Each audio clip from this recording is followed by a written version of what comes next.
இன்னைக்கு காலையில் எந்திரிக்கும் போதே எங்கள் ஊர் பைப்பில் தண்ணி வந்தது. அம்மா தண்ணி பிடிச்சிட்டு வச்சுட்டு தூங்குமா அப்படின்னு சொல்லிச்சு. அதோட எந்திரிச்சு போய் தண்ணி பிடிக்க ஸ்டார்ட் பண்ணியாச்சு.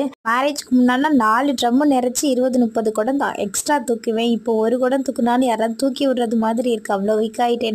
எங்கள் ஊர் பைப்போட ஸ்பெஷல் என்ன தெரியுமா? எவ்வளோ ஆஃப் பண்ணாலும் தண்ணி லீக் ஆகிட்டு தான் இருக்கும். அது மட்டும் இல்லாமல் பைப்புக்கு கீழேயே தண்ணி உடச்சிக்கிட்டு ஓடும். இன்னொன்று என்னென்னா, சப்போர்ட்டுக்கு கம்பு இல்லாமல் பைப்புனால நிற்க முடியாது. பட் இதோட மதிப்பு 5 லட்சம். இதில் என்ன முக்கியம்னா, மழை பெஞ்சாதான் எங்கள் ஊருக்கு தண்ணி வரும். வெயில் வந்தால் தண்ணியே வராது. தண்ணி வந்ததோட எல்லாத்துலேயுமே பிடிச்சி ஊற்றிட்டு அம்மாவுக்கு கல்லில் டீ போட்டு கொடுத்தேன். காலையில் என்ன சாப்பிட்னா, பழைய கஞ்சியும் வத்தல் வறுத்து தான் சாப்பிட்டோம். சூப்பராக இருந்தது. மதியத்துக்கு சாம்பார் வச்சாச்சு. கொஞ்ச நேரம் மழை, சரியான மழையாக இருந்தது. கொஞ்ச நேரம் மழை தண்ணியும் பிடிச்சோம். என் செல்லம்மா எனக்கு வாரேன்னு சொல்லியிருந்தான். அவனுக்காக தான் நானும் அம்மாவும் காலையிலேருந்து வெயிட் பண்ணிகிட்டே இருந்தோம். ரொம்ப நேரத்துக்கு அப்புறம் தான் மச்சான் கூட்டிகிட்டு வந்தாங்க.